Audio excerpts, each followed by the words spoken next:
जय हिंद। एक बार फिर से स्वागत करते हैं आपके अपने channel DJ sir classes official में। उम्मीद करते हैं सब लोग बढ़िया होंगे और अच्छे से पढ़ रहे होंगे। तो आज हमारा ये लास्ट वीडियो है भाई मैग्नेट पे। अब इससे ज्यादा वीडियो नहीं बनाऊंगा, magnetic effect of electric current. इससे ज्यादा अब कोई वीडियो नहीं, अब ये लास्ट है उस पे। और अब हम आपको मैं बता दूं तो आप देख रहे हैं डीजे सर क्लासेस ऑफिशियल और मैं हूं डीजे सर। सबसे पहले आप फटाफट इस वीडियो के नीचे कमेंट सेक्शन में एक बार जय हिंद बोल दो और रोज रात 8 बजे आ जाया करो। शिद्दत से बुलाने की जरूरत ना पड़े, वरना कहो तो पर्सनल इनविटेशन लिखकर भेजू तुम्हें कि प्रिय निमंत्रण भेज रहा हूं तुम्हें बुलाने को, हे मानस के राजहंस भूल न जाना आने को। समझ गए? तो कहो तो ऐसा कुछ लिख दो। फिलहाल याद रखो कि आपका बोर्ड्स बहुत नजदीक आ चुका है, तो बहुत ही एनर्जी के साथ आपको पढ़ना है। हम electric magnetic effect and electric current हम करा रहे थे। इसके 3 वीडियोस हमने ऑलरेडी डाल दिए हैं, वो चैनल के डिस्क्रिप्शन में नीचे जाओगे तो आपको मिल जाएगा। डिस्क्रिप्शन लिंक में तीनों वीडियो मिल जाएगी, पहले उसे देख लो फिर इसे देखो। आइए हम बात करते हैं कहां से शुरुआत करेंगे। तो हम शुरुआत करते हैं, आज जो शुरुआत करेंगे इलेक्ट्रोमैग्नेटिक इंडक्शन से शुरुआत करते हैं।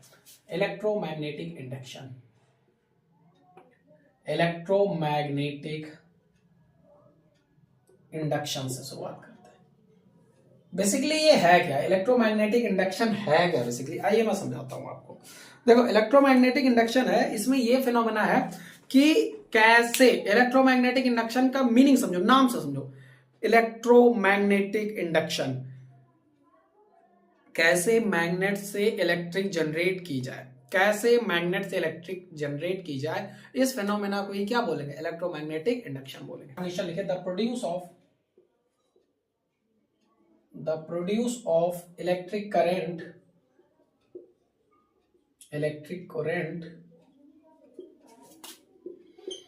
in a coil when it is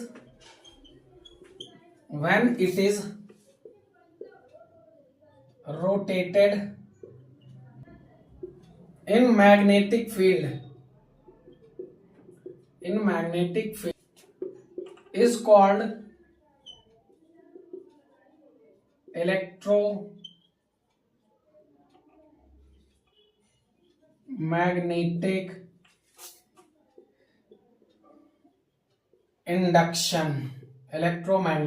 induction. जो बताया वही तो लिखा है। देखिए क्या लिखा है, the produce of electric current in a coil. किसी भी क्वाइल में इलेक्ट्रिक करंट प्रोड्यूस करना हो तो कैसे, when it is rotated in magnetic field, उसको उसके मैग्नेटिक फील्ड में रोटेट करना पड़ेगा। It's called electromagnetic induction. जैसे हमने आपको कहा था कि ये दो मैग्नेट है, ये नॉर्थ ये साउथ वाला, इधर से इधर इसकी मैग्नेटिक फील्ड लाइन निकलती, इनके बीच में कोई क्वाइल रख दो तो इसको रोटेट करेगा कि नहीं, रोटेट कर देगा। तो इसको रोटेट करेगा तो इससे क्या जनरेट हो जाएगा, इलेक्ट्रिक करंट जनरेट हो जाएगा। कह दो सर ये तो आपने मोटर समझाया था, तो बाबू मोटर जनरेटर भी बन सकता है। कैसे, मोटर को घुमाने के लिए हम बताते हैं आपको, देखो समझो। मोटर का काम क्या था, उसका प्रिंसिपल क्या था, बेसिकली प्रिंसिपल क्या था, तो मोटर का प्रिंसिपल था इलेक्ट्रिकल एनर्जी को मैकेनिकल एनर्जी में कन्वर्ट करना, और जनरेटर का काम होता है मैकेनिकल एनर्जी को इलेक्ट्रिकल एनर्जी में कन्वर्ट करना। तो दोनों में फर्क इतना है, बिजली देके अगर किसी चीज को घुमा दो तो ये हो जाएगा मोटर, और किसी चीज को घुमा के इलेक्ट्रिसिटी निकाल दो तो ये हो जाएगा जनरेटर। तो वही चीज यहाँ पे, तो हम ये जनरेटर का कॉन्सेप्ट यहाँ पे देखने वाले हैं कि अगर आप किसी तरह से इसको घुमा दो, इसको अगर घुमा पाओ तो ये तुम्हारा इलेक्ट्रिसिटी बन जाएगा। फिलहाल मैं आपको सबसे पहले ये समझा दूं कि इलेक्ट्रिसिटी बनती कैसे, तो मैं बता देता हूँ। आपके घरों में, हमारे घरों में जो सबसे ज्यादा इलेक्ट्रिसिटी आती है, ये सब कैसे बनती है तो मैं बता दूं। 2 तरीके हैं सबसे ज्यादा इंडिया में जो बनाने के इलेक्ट्रिसिटी के, 2 तरीके हैं। एक है न्यूक्लियर पावर, न्यूक्लियर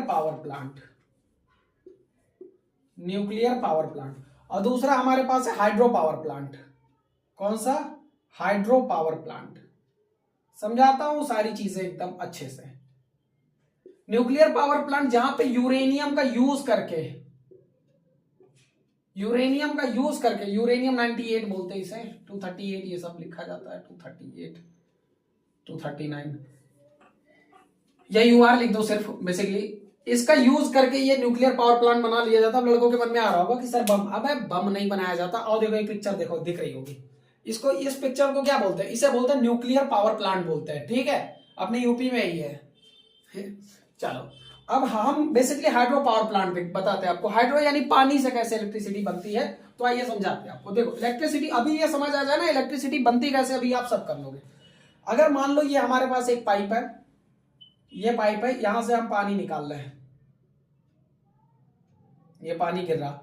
अब गौर से समझना, यहां पे हमने क्या लगा दिया है, यहां पे हमने लगा रखा है एक, क्या कहते हैं, शार्प मॉड्यूल ब्लेड लगा रखा है, ऐसा कुछ लगा रखा है।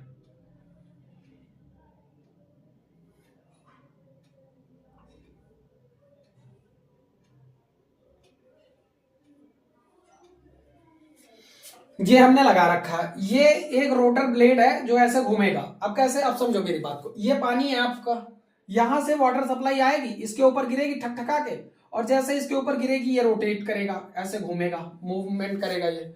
और ये जैसे मूवमेंट करेगा तो ये वाला ब्लेड है ये यहां आ चुका होगा, तब तक ये वाला ब्लेड इसकी जगह ले लेगा। तो अब पानी पहले इस पे गिर रहा था, अब इस पे गिरेगा, तो ये कंटिन्यूअसली ऐसे मोशन में आ जाएगा, ये कंटिन्यूअसली मोशन में आ जाएगा, सक सक सक सक सक सक सक सक घूमना शुरू कर देगा। और पानी जितना ज्यादा तेजी से डालेंगे उतना तेजी ये घूमना शुरू कर देगा। फिर इसी से रिलेटेड हम यहाँ पे एक पुली लगा देंगे, क्या लगा देंगे, पुली लगा लेंगे। और इस पुली में जितना तेज ये घूमेगा, ये गियर बॉक्स है बेसिकली, ये जितना तेज घूमेगा उतनी ही ज्यादा इलेक्ट्रिसिटी जनरेट होगी। अगर कम घूम रहा है, जैसे घूमेगा, अब इसमें फ्रिक्शन बढ़ेगा, और फ्रिक्शन से क्या जनरेट हो जाएगी, इलेक्ट्रिसिटी। अब देखो खुद ही देखो, ये कैसी एनर्जी है, मैकेनिकल एनर्जी, और इससे क्या बना रहे हैं, इलेक्ट्रिकल एनर्जी। तो इसी को बोलते हैं क्या, इसे जनरेटर बोलते हैं। इसे क्या बोलते हैं, जनरेटर बोलते हैं। तो क्या, तो सर जनरेटर क्या पानी से हम उसमें घुमाते हैं? तो भाई हमने कहा कि ये पुली घूमनी चाहिए। अब चाहे तुम पानी से घुमाओ, चाहे आग से घुमाओ, चाहे हाथ से घुमाओ, चाहे जिससे घुमाओ। जनरेटर देखा होगा अक्सर कैसे स्टार्ट होता है, ऐसे यहाँ पे कंप्रेसर होता है, यहाँ पे हैंडल लगी होती है, आर्मेचर जिसे बोलते हैं, भी सब समझाएंगे तो समझ आएगा। ऐसे झुक के गाँव का जो लड़का होगा लगाया होगा, पकड़ के ढकचिक ढकचिक ढकचिक ढकचिक स्टार्ट कर दिया एकदम। अब तगड़े से जनरेटर जब स्टार्ट हो जाता है तो कंप्रेसर गिरा देते, और डीजल, अब उसको क्या हुआ, एक बूस्ट दे दिया, तो आपने उसको मैकेनिकली घुमा दिया, चाहे आप पानी से घुमाओ चाहे जैसे, मैकेनिकली घुमा दिया। अब उसके बाद उसको घुमाने का काम कौन, डीजल डाल रहे वो कर रहा है, और बाकी उधर आगे इतना बड़ा बक्सा लगा होता है जनरेटर के आगे, उसे डायनामो बोलते हैं। बस वहां से करंट बनना शुरू हो गया। ये फिनोमेना होता है। कई बार क्या होता है, उसमें भी बड़ा कला होता है, हैंडल सब लोग नहीं लगा सकते, जनरेटर सब लोग नहीं स्टार्ट कर सकता। हैंडल निकालना बहुत ही आसान काम है, बट जिसको पता है उसके लिए। फर्स्ट टाइम लगा रहे हो तो हैंडल छोड़ दोगे उसी में, और घूमेगा ठक ठक ठक ठक, मारेगा भरने से खुद दूर, और अगर कहीं किसी को लग गया तो फाड़ देगा। तो यानी आपको ये तो समझ आ गया कि करंट बनता कैसे। तो किसी भी चीज को अगर आप घुमा सकते हो अच्छे से, किसी भी चीज को अगर अच्छे से घुमा सकते हो तो उससे करंट बनाया जा सकता है। तो हाँ बिल्कुल ये बात सही है, अगर किसी चीज को तुम रोटेट कर सकते हो तो करंट बनाया जा सकता है। तो वही फिनोमेना इनके पास है, वही ये कह रहे हैं कि हम क्या करें, produce a electric current when coil it is rotated in the magnetic field. किसी मैग्नेटिक फील्ड में किसी कॉइल को रोटेट कर दो तो हम करंट पा जाएंगे, और इस फिनोमेना को क्या कहा जाएगा, इलेक्ट्रोमैग्नेटिक इंडक्शन कहा जाएगा। क्या कहा जाएगा, इलेक्ट्रोमैग्नेटिक इंडक्शन कहा जाएगा। अब इसके बाद में आता है गैल्वेनोमीटर। तो गैल्वेनोमीटर की मैं बात करूं तो लिख लो, गैल्वेनोमीटर क्या होता है, गैल्वेनोमीटर। तो इट इज यूज्ड फॉर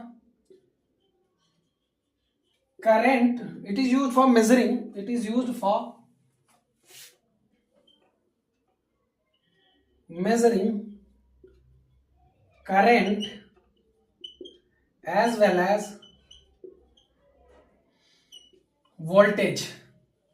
ये वोल्टेज और करंट दोनों को मेजर करता है, ये वोल्टेज और करंट दोनों को मेजर करता है। क्या, तो सर आपने इससे पहले चैप्टर में पढ़ाया था कि जो करंट को मेजर करता है वो अमीटर होता है। तो हाँ बाबू, हमने यही पढ़ाया था। और आपने ये भी पढ़ाया था कि जो वोल्टेज को मेजर करता है वो वोल्ट मीटर होता है। तो सर आप हमारे साथ धोखा क्यों कर रहे हो गैल्वेनोमीटर के नाम पे? तो बाबू अमीटर बहुत छोटा होता है डिवाइस, बहुत छोटा डिवाइस होता है, ऐसे डिप का और ऐसे सुई लगी रहती है, इलेक्ट्रॉनिक भी आता है, ये भी बहुत छोटा सा डिवाइस होता है। ये ए लिख दिया तो अमीटर, ये वी लिख दिया तो वोल्ट मीटर। तो गैल्वेनोमीटर इन दोनों से पहले इंट्रोड्यूस हुआ था। वो साइज में थोड़ा भारी भरकम होता है, और दूसरी बात ये कि वो करंट को भी मेजर कर देगा, वोल्टेज को भी मेजर कर देगा। जब ये दोनों अमीटर और वोल्ट मीटर नहीं थे तो गैल्वेनोमीटर ही काम करता था। नहीं समझे? बेसिकली कह सकते हो ये पापा है इन दोनों का, अमीटर का, वोल्ट मीटर का। लेकिन ध्यान में पापा है तो इसका मतलब ये ज्यादा पावरफुल नहीं है, अच्छा एक्यूरेट यही बताएगा, समझे? कई बार बेटा बाप से भी ज्यादा तगड़ा निकलता है, समझ गए? जैसे तुम लोग आगे निकलोगे भाई, यकीन मानो, तगड़े से मेहनत करते रहो बस। चलिए, तो आपको गैल्वेनोमीटर आ गया। अब आपके सामने मैग्नेटिक फ्लक्स। क्या है? Magnetic flux. आइए मैग्नेटिक फ्लक्स भी समझा दे रहे हैं आपको। Magnetic flux. कह रहे हो सर नए नए टर्म आ रहे हैं, कुछ समझ नहीं आ रहा है। बाबू हम है ना तुमको समझाने के लिए, ऐसा कैसे? मैग्नेटिक फ्लक्स कुछ नहीं। आइए मैं आपको एक बात बताता हूं। आपने ये चीज देखा होगा, ये क्या है? मैग्नेट है आपके पास। ये क्या है? एक मैग्नेट सरफेस है। अब मैग्नेट सरफेस है तो यहां से क्या जनरेट होगा? तो सर मैग्नेट है तो मैग्नेटिक फील्ड लाइन जनरेट होंगी। हमने कहा बिल्कुल सही बात, पहले क्यों नहीं बताया तुमने? कहा सर आपने पूछा नहीं। तो हमने कहा बिना पूछे भी बताया करो। तो उन्होंने कहा सर इतने तो हम अच्छे नहीं है। हमने कहा नहीं, तुम तो अच्छे हो, तुम्हारे लिए एक गाना डेडिकेट करता हूं। तुम सा कोई प्यारा कोई मासूम नहीं है, क्या चीज हो तुम खुद तुम्हें मालूम नहीं है। समझ आ गया? ये तुम लोगों के लिए भाई। आ जाओ। अब ये क्या है? मैग्नेटिक फील्ड लाइन जनरेट हो रही। अब ये किस चीजों से जनरेट हो रही है? तो मैग्नेटिक फ्लक्स को मैं बता दूं, मैग्नेटिक फ्लक्स को फाई से जनरेट करते हैं। किससे जनरेट करते हैं? ये जो साइन होगा ऐसे गोला बना के ऊपर से फाड़ दो, इसे बोलते हैं मैग्नेटिक फ्लक्स। तो इसे फाई बोलते हैं। क्या बोलते हैं? फाई बोलते हैं। अब यहां से अगर मैं बात करूं तो मैग्नेटिक फील्ड लाइन कितनी, तो जितना ज्यादा सरफेस उतना मैग्नेटिक फील्ड लाइन, और जितना मैग्नेटिक फील्ड लाइन उतना ज्यादा मैग्नेटिक फ्लक्स। यानी मैग्नेटिक फ्लक्स जो होता है वो किसके बराबर होता है? वो होता है बी ए के। बी क्या है? बी मैग्नेटिक फील्ड लाइंस है। बी क्या है? Magnetic field lines. बी आपकी मैग्नेटिक फील्ड लाइंस। और ए क्या है? इसका surface, surface of the magnet या surface.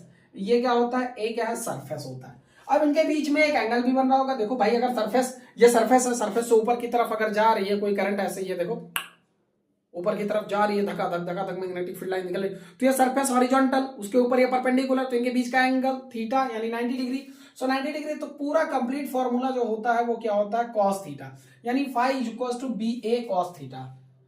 B A cos theta. तो मैग्नेटिक फ्लक्स आपको समझ आ गया हो कि मैग्नेटिक फ्लक्स क्या होता है। अब आइए डेफिनेशन लिख देते हैं, प्यारी सी कहां है मैग्नेटिक फ्लक्स की। तो लिखा है the total number of magnetic flux line. तो लिखा है द टोटल, डेफिनेशन लिख लीजिए। डेफिनेशन लिखिए the total number of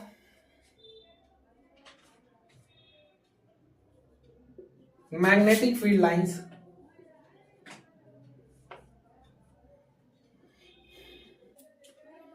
passing through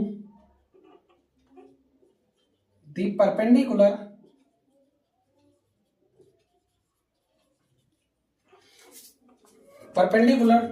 to the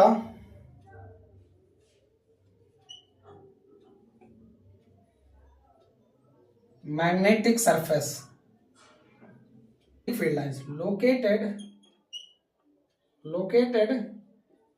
in the uniform magnetic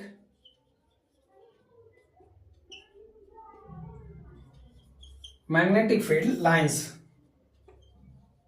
there is called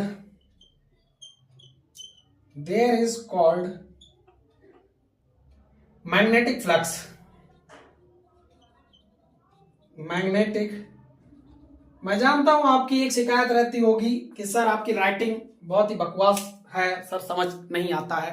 तो जो मैंने आपको बताया वही लिखा। देखो क्या लिखा, the number of magnetic field lines passing through a perpendicular to the magnetic surface located in the uniform magnetic field lines, there is called magnetic. तो भाई इस सरफेस के परपेंडिकुलर जितनी भी मैग्नेटिक फील्ड लाइंस निकलती है उसके सरफेस एरिया से, उसी को क्या बोलते हैं? मैग्नेटिक फ्लक्स बोलते हैं। तो हाँ, मैं राइटिंग के बारे में बात कर रहा था, तो यकीन मानो इसमें मेरी गलती नहीं है। यकीन मानो इसमें मेरी गलती नहीं है, गलती ऊपर वाले की है। अक्सर ऐसा होता है कि अक्सर खूबसूरत इंसान की राइटिंग जो होती है वो थोड़ा बदसूरत होती है। तो भाई मैं ठहरा खूबसूरत इंसान, तो मेरी राइटिंग तो थोड़ी तो बदसूरत होगी ही होगी। तो आप इस चीज को कॉपरेट कर सकते हो। समझ गए कि नहीं समझ गए? और अगर तुम्हारी राइटिंग खूबसूरत अगर बन रही है तो तुम समझ लो कि फिर तुम क्या हो। चलिए, ये समझ आ गया होगा मैग्नेटिक फ्लक्स लाइंस बेसिकली किसके बराबर है? Phi equal to B A cos theta के। तो चलिए इस पे एक दो न्यूमेरिकल भी कर ले, क्वेश्चन भी कर ले, बना लेते हैं। अगर समझ आ गया तो अच्छी बात है, नहीं आया तो और अच्छी बात है? बोर्ड तो आ ही रहे हैं। चलिए देखते हैं, आगे बढ़ते हैं फटाफट। चलिए एक प्यारा सा न्यूमेरिकल ले लेते हैं आपको, ताकि मैं करा दूं, आपको भी अच्छा लगेगा। इस पे मैग्नेटिक फ्लक्स पे आपको भी न्यूमेरिकल मिल जाएगा। एक प्यारा सा तगड़ा सा अच्छा सा नन्ना सा मुन्ना सा बच्चा सा, ये आपके पास न्यूमेरिकल है।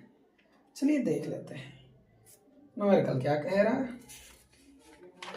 न्यूमेरिकल कह रहा area of rectangular loop, area of, question लिखिए, area of rectangular loop is 200 metre square, is 200 metre square. अरे हाँ, फ्लक्स की यूनिट नहीं पता बाबू, फ्लक्स की जो यूनिट होती है वो वेबर होती है। क्या होती है? वेबर होती है, भूल जाता हूं, ध्यान रखना। फ्लक्स की यूनिट क्या होती है? वेबर होती है। Which is placed in a uniform vertical magnetic field, which is placed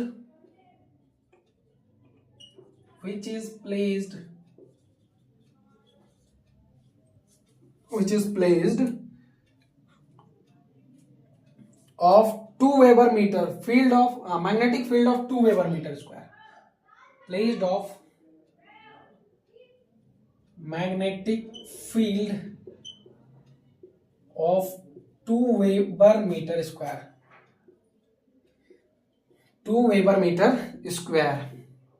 Calculate the magnetic flux, calculate the magnetic flux, calculate the magnetic flux passing through the loop, flux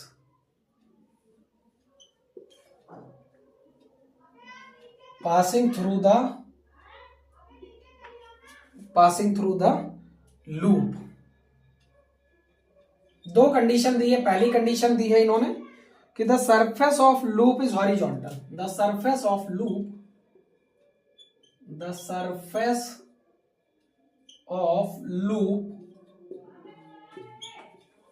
is horizontal. दिखाई पड़ रहा है? क्या ही है, दिख तो रहा होगा, हॉरिजॉन्टल। दूसरी कंडीशन क्या है? द सरफेस ऑफ लूप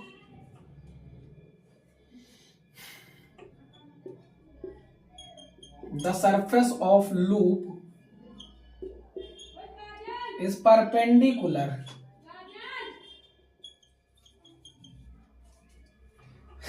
थोड़ा मार्कर को पानी पिला दूं।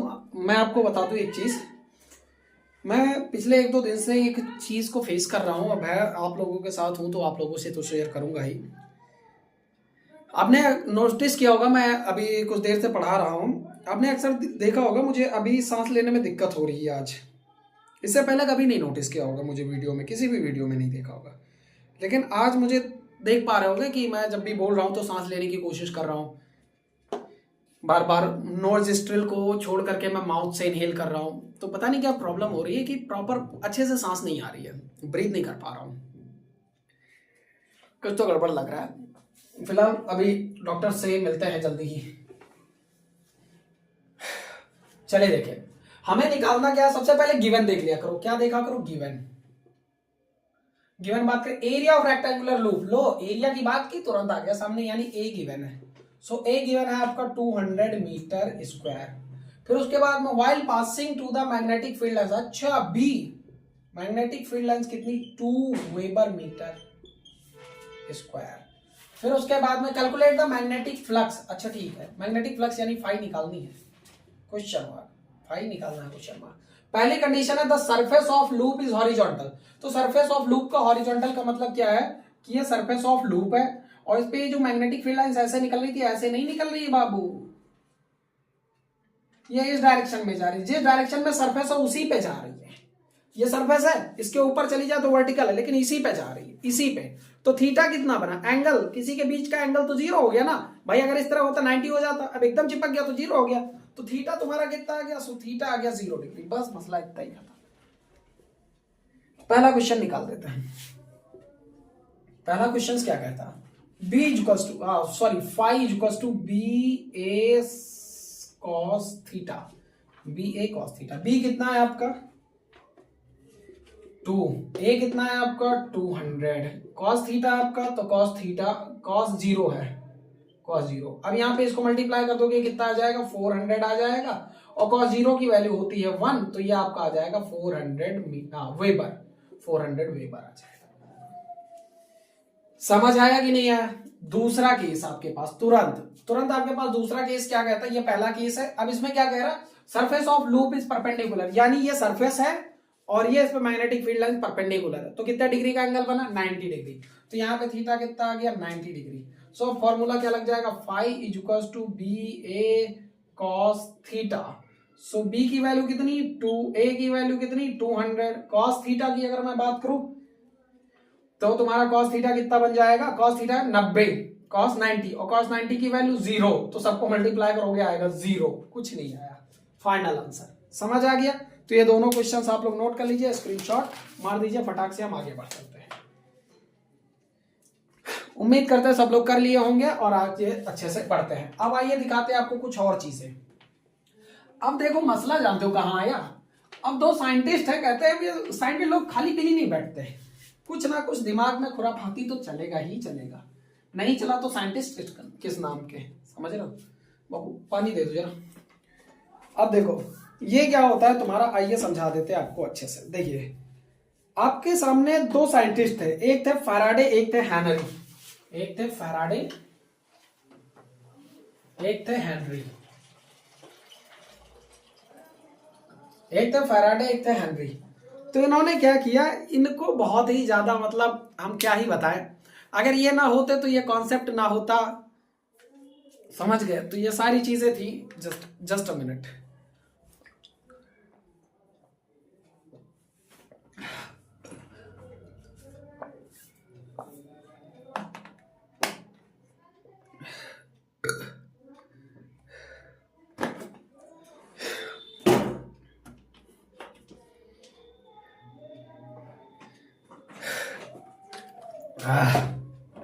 तो चलिए अब इन्होंने क्या किया, इन्होंने एक एक्सपेरिमेंट किया, क्या किया ये बताते हैं।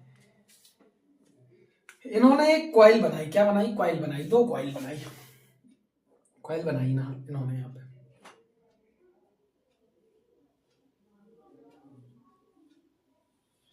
कॉइल बना डाली, समझ गए। अभी मैं बताता हूं क्या बनाया इन्होंने।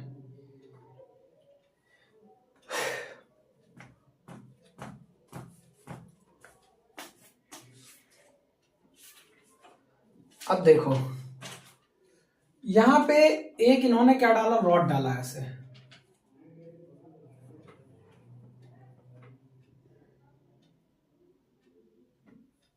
ठीक है। और यहां पे जब इन्होंने ये रॉड जो है ये अंदर की रॉड डाल रहे हैं ऐसे। दूसरा पिक्चर बना दूं यहां पे, और एक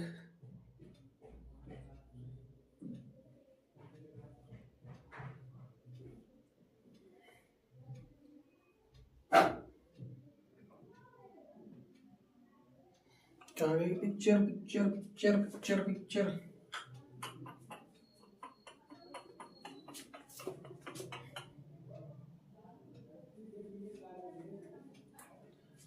चलिए अब देखो यहां पे, यहां पर भी एक रॉड डाली,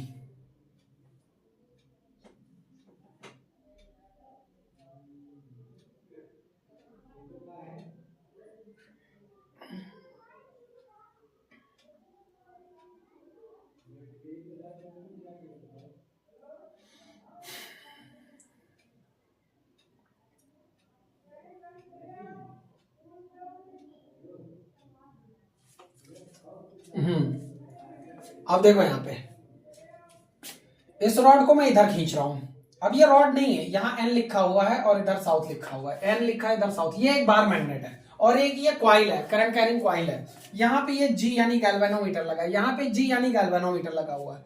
अब इसमें से मैं बता दूं इसमें मसला क्या आ रहा है।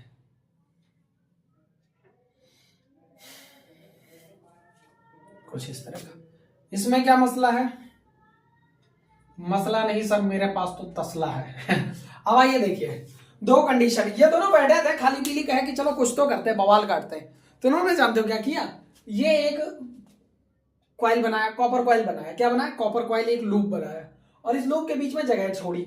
अब इन्होंने एक क्या लिया, बार मैग्नेट लिया। अब बार मैग्नेट लिया तो ये जानते हो क्या किए, जब बार मैग्नेट को जैसे इसके पास लाए तो ये गैल्वेनोमीटर लगा हुआ है, तो गैल्वेनोमीटर का काम क्या होता है, ये डिटेक्ट क्या करता था, करंट को डिटेक्ट करता था। कह दो सर आपने तो वोल्टेज भी बोला था, तो बाबू करंट को भी तो डिटेक्ट करता था, करंट और वोल्टेज दोनों को डिटेक्ट करता है ये।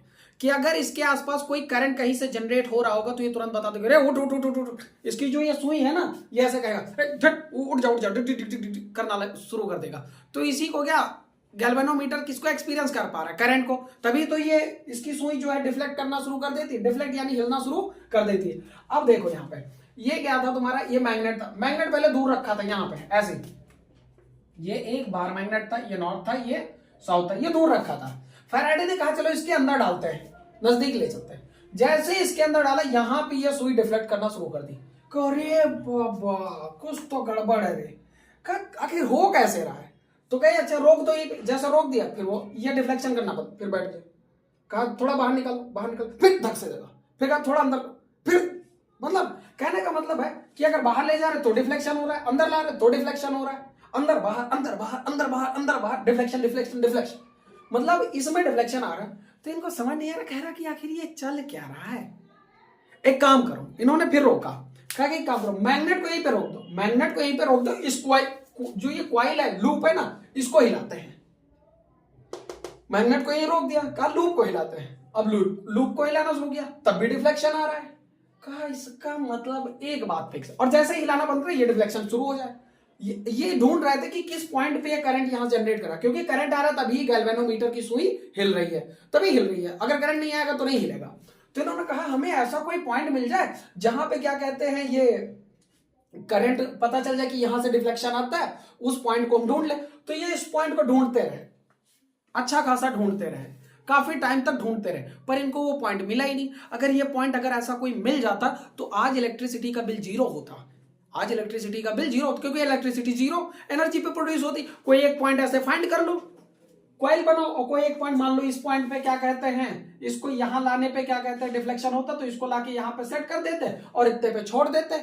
वो तुमने देखा होगा घरों पे नेटवर्क जो आता है डीटीएच, डिश टीवी, तो ऑपरेटर आता है छत पे ऐसे घुमा के फिक्स कर देता, आ गया नेटवर्क आ गया, अब उतने पे छोड़ देता, प्रॉपर नेटवर्क चलता रहता है। तो ऐसे इसमें भी ढूंढ रहे थे बकलोल लोग, लेकिन ये लोग खूब मेहनत किया, नहीं समझ आया। फिर इनके दिमाग में एक बात आई, हम लोगों ने इतना एफर्ट मार लिया, फिर हमको वो फिक्स पॉइंट नहीं मिला जहां से इलेक्ट्रिसिटी जनरेट करा, जिस वजह से इस गैल्वेनोमीटर में डिफ्लेक्शन आ रहा है। दो तरह का डिफ्लेक्शन आता था, जब इसको अंदर करते थे तो सुई इस तरफ रहती थी, करंट इधर की तरफ फ्लो होता था, और जब इसको बाहर निकालते थे तो करंट इधर से फ्लो हो जाता था, सुई इधर आ जाती थी। तो डिफ्लेक्शन तो दोनों ही केस में था, कभी इधर कभी इधर, कभी इधर कभी इधर, कभी इधर कभी इधर, और जहां रोक दे उतने पे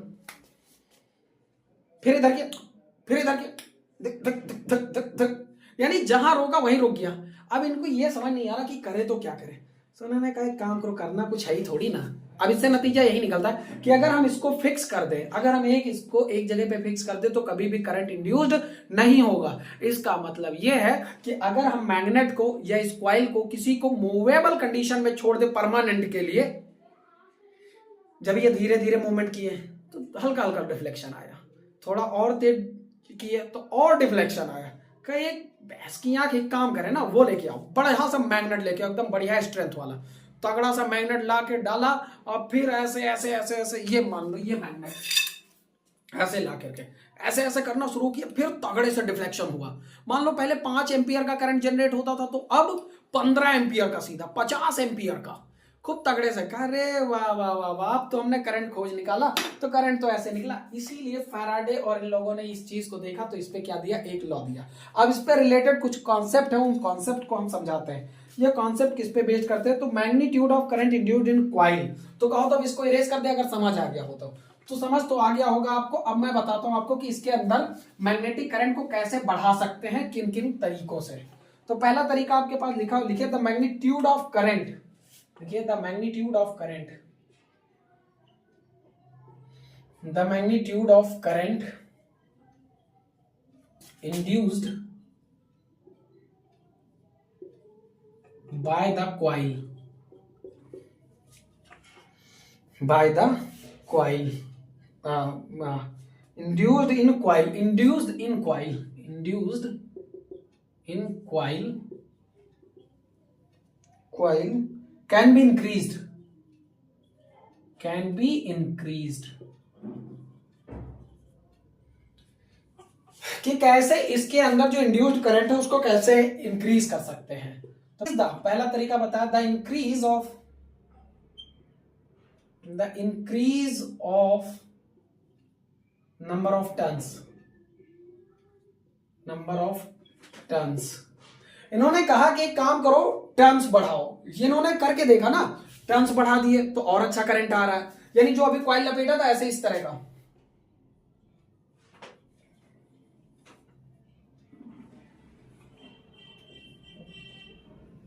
तो ये जो टर्न्स है, कहा अगर टर्न्स बढ़ा दो तो और ज्यादा करंट आने लगता है। तो कहा अच्छा और क्या कर सकते हैं, तो उन्होंने कहा और क्या कर सकते, the increase of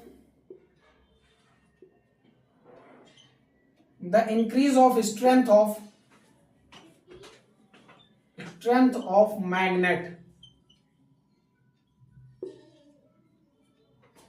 the increase of strength of magnet, किसी मैग्नेट की स्ट्रेंथ को इंक्रीज कर दो। मैग्नेट की स्ट्रेंथ मतलब पावरफुल मैग्नेट ले लो, थोड़ा कम से ज्यादा पावरफुल वाला ले लो, तब भी करंट ज्यादा इंड्यूस्ड होगा। द इंक्रीजिंग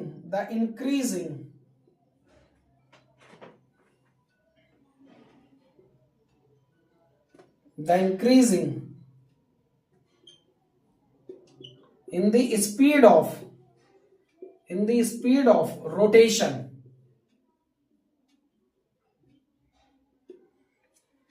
रोटेशन में मतलब इसकी ये जो खींचने, जितना फास्ट कर पाओ उतना तेज करें, इतना सही जान लो। तीन चीज है। पहला चीज, अगर इसका नंबर ऑफ टर्न्स बढ़ा दो। दूसरा, increase the strength of magnet की स्ट्रेंथ बढ़ा दो। तीसरी, increase the speed of rotation, इसकी रोटेशन बढ़ा दो। तो जाहिर सी बात है जो इंड्यूस्ड करंट है वो बहुत तगड़ा इंड्यूस हो जाएगा। अब इन सारे एक्सपेरिमेंट को देखते हुए फैराडे ने दो लॉ दे डाले। कह कि चलो इतना मेहनत किए तो दो लॉ भी दे दे, बच्चे कुछ पढ़ेंगे तो पढ़ते साइंस दुआ तो देंगे। तो हाँ भाई बताओ, अगर इन दोनों ने अगर दो लॉ नहीं दिए होते तो शायद ये कम होता तुम्हारे सिलेबस में। मजा आता है कि नहीं? लेकिन क्या ही बताए हम, कोई नहीं, जो कुछ हुआ हमारे लिए ही हुआ, इस यूनिवर्स के लिए हुआ। आइए, आपको ये समझ आ गया होगा कि करंट कैसे जनरेट किया जा सकता है इलेक्ट्रोमैग्नेटिक इंडक्शन से। तो सच में सर हम तो समझ लो। हाँ ठीक है, चलो बस। आइए लिखिए Faraday's law, electromagnetic induction law of Faraday's law लिखो, सीधा लिखो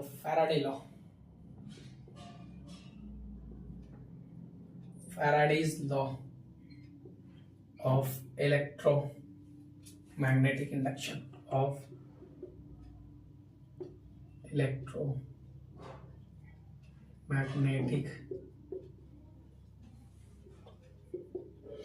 फर्स्ट लॉ लिखिए। इनके दो लॉ थे। First law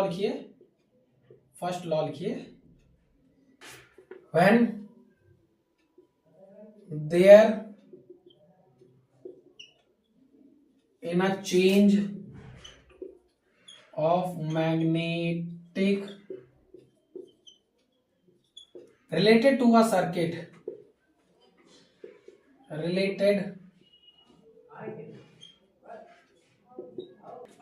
then an electromotive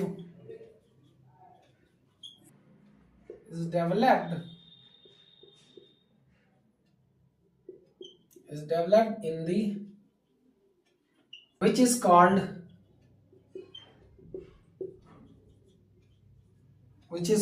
electromagnetic induction. Electromagnetic induction। अब देखिए पहला लॉ इन्होंने क्या कहा, when there in a change of magnetic flux, अगर मैग्नेटिक फ्लक्स में कोई चेंज आता, जो कि आपको मैं समझा चुका, related to a circuit, then an electromagnetic force is developed in the current which is called electromagnetic induction।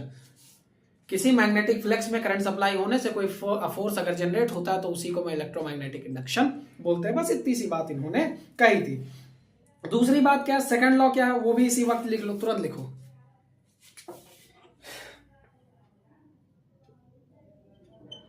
Of induced, the value of induced electromagnetic electromotive force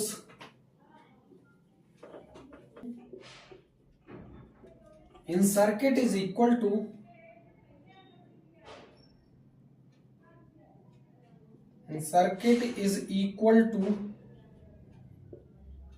negative rate of change of negative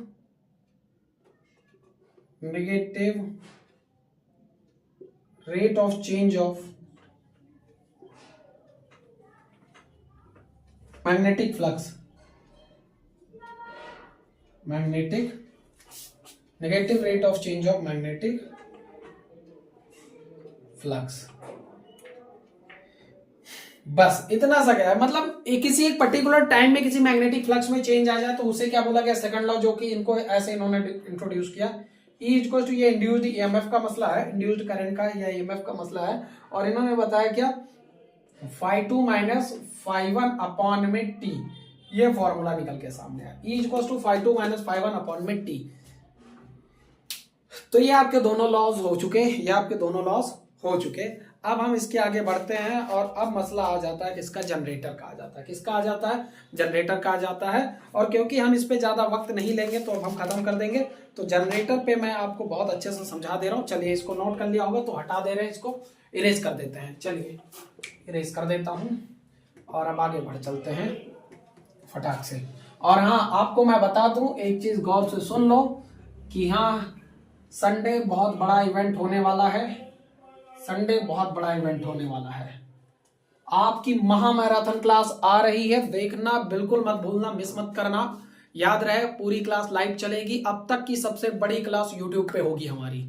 पूरा physics, 27 number का physics आता है। अब आपका कोई physics नहीं बच सकता, पूरा का पूरा रिवाइज करा दूंगा। अब उसमें आपको मैं जितना बेसिक से एडवांस तक पढ़ाना था सब कुछ मैंने पढ़ा दिया, लेकिन अब जितना मुझे आपको कराना, जो आपके एग्जाम में आना, टू द पॉइंट, कल संडे आराम से आपको मिल जाएगा महामैराथन क्लास पे। और आप लोग उसको क्या कहते हैं, देख लीजिएगा। और वो लाइव जो है वो चल जाएगी आपकी फिर से उसी टाइम 8 बजे रात को। और याद रहे, रात 8 बजे से चलेगी, कब खत्म होगी कोई भरोसा नहीं है, समझे? जी भर के करेंगे। चलिए अब हेडिंग डाल दीजिए, इलेक्ट्रिक जनरेटर। तो हाँ भाई, चालू कर जनरेटर, इलेक्ट्रिक जनरेटर। कह दो सर क्या हो जाता है आपको? तो भाई कुछ नहीं, तुम्हारी मोहब्बत में थोड़ा सा बीमार हो गया। क्या ही बताऊं। जनरेटर कितने टाइप के होते हैं आइए समझाते हैं आपको। जनरेटर जो होता है 2 टाइप का होता है। There are 2 types. ये 2 टाइप का होता है। एक होता है एसी जनरेटर,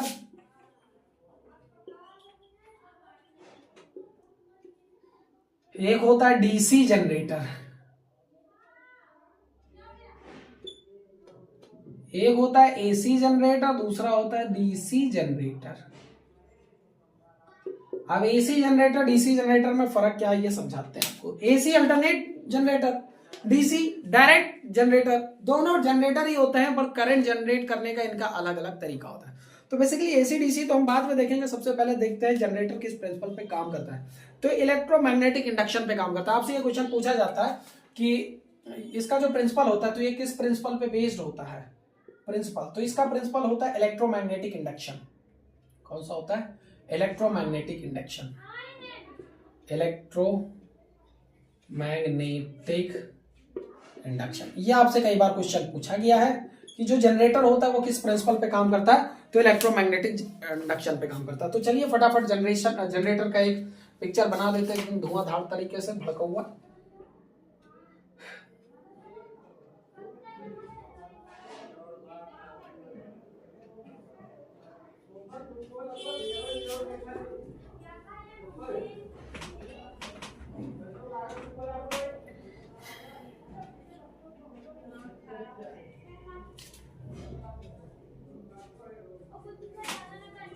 ये नॉर्थ है, ये साउथ है।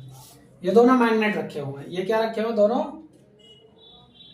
मैग्नेट रखे हुए हैं और नॉर्थ साउथ है। इनके बीच में ये लगा हुआ है कॉइल। कह दो सर ये सब तो हम देख चुके मोटर वाले में। तो हमने कहा हाँ बाबू आपने तो देख लिया।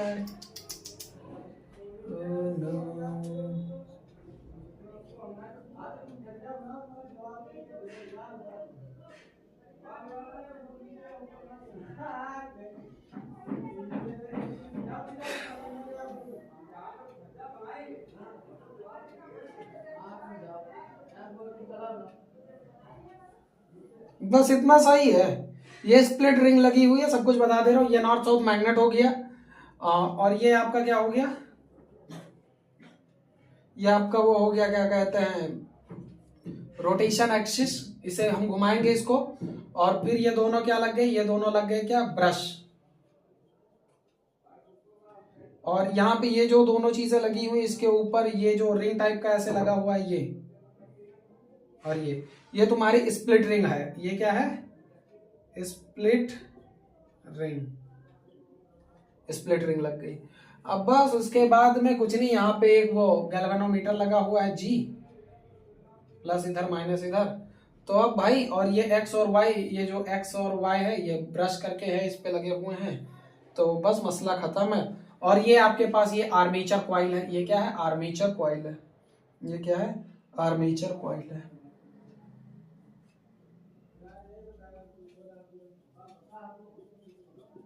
Armature coil. तो चलिए देख लीजिए इसमें बेसिकली क्या होता है। तो मैं आपको बता दूं, ज्यादा हम इस पे टाइम नहीं लेंगे, हो सकेगा तो इसकी डिटेल्ड वीडियो मैं शायद बाद में बनाऊं भी, लेकिन आज मैं समझा दे रहा हूं। बेसिकली ये उसी टाइप का है, मोटर टाइप का, लेकिन मोटर टाइप में हमें क्या करना पड़ता था, हमें इसको खुद से घुमाना पड़ता था। हमको क्या करना, करंट देना पड़ता था, फिर उसकी वजह से ये घूमता था। हम यहाँ पे क्या कर रहे हैं, हम इसको घुमाएंगे इस मैग्नेटिक फील्ड लाइन। अब यहाँ से क्या जनरेट होगा, गौर से समझना, यहाँ से जनरेट होगा मैग्नेटिक फील्ड लाइन। और जब यहाँ से मैग्नेटिक फील्ड लाइन जनरेट होगा तो इनके बीच में इसको लाएंगे, तो हम इसको ऐसे हिलाएंगे थोड़ा थोड़ा इलेक्ट्रोमैग्नेटिक इंडक्शन से। तो ये मैग्नेट का मूव हो गया, इसमें मूव कर दे, इसमें मूवमेंट कर दे। हमने दोनों तरीके बताए थे। हमने कहा था ये इस तरह की जो कॉइल है, तो चाहे इस मैग्नेट को हम कर दें या इस पूरी कॉइल को ही हिला दे, तो तब भी डिफ्लेक्शन आएगा। तो चाहे मैग्नेट को हिला दे या इसको, तो मैग्नेट छोड़ो, इस आर्मेचर को ही घुमा दो। तो बस एक मैनुअली हम यहां से आर्मेचर को घुमा देते, और आर्मेचर जैसे घूमना शुरू हो जाता है, इसको एक फोर्स जनरेट करना शुरू कर देता है, फिर बाकी ये खुद ही घुमा लेता है, और फिर इससे इलेक्ट्रिसिटी जनरेट हो जाती है। जनरेटर का ये काम है। हालांकि जनरेटर बहुत ही बड़ा टॉपिक है अपने आप में पढ़ाने का। अगर मुझे वक्त मिला तो शॉर्ट वीडियो में मैं किसी भी टाइम डाल दूंगा। फिलहाल अब हमारी तरफ से ये पूरा खत्म है। क्या कहते हैं, मैग्नेटिक, क्या नाम था इसका, magnetic effect of electric current, इस चैप्टर का नाम था। तो अब खत्म है, 4 वीडियोस में मैंने इसको पूरा अच्छे से खत्म कर दिया। अगर आपको ये सारी चीजें समझ आई, पसंद आई हैं, और अगर आप जनरेटर के बारे में और अच्छे से जानते हैं कि जनरेटर कैसे काम करता है, कैसे चलेगा, तो आपको मैं कंप्लीट डेडिकेटेड वीडियो दे दूंगा जनरेटर के ऊपर। आप देख लीजिएगा, कमेंट सेक्शन में बोल दीजिएगा। नहीं तो हमने इतना करा दिया तो इतना ही बहुत है, ठीक है। और इसका वर्किंग प्रिंसिपल आप लोग कॉपी से देख सकते हैं, फिक्स है। हो सकेगा मैं जरूर लाऊंगा, ऐसी कोई बात नहीं है। तो आप लोग फटाफट वीडियोस को शेयर कर दो और प्यार मोहब्बत दिखाते रहो। कुछ तबीयत सही नहीं है, लेकिन फिर भी आपके लिए मैं अगर इतना एफर्ट करता हूं तो आप लोगों का भी थोड़ा कर्तव्य बनता है कि आप भी हमारी वीडियो को शेयर करेंगे। मिलेंगे फिर रात 8 बजे। ध्यान रहे, महामैराथन कल रात 8 बजे, महामैराथन कंप्लीट फिजिक्स, समझ गए। तो आ जाइएगा सब लोग और शेयर कर दीजिए, बता दीजिए, हम इवेंट बना देंगे। इवेंट को आप लोग शेयर कर दीजिएगा।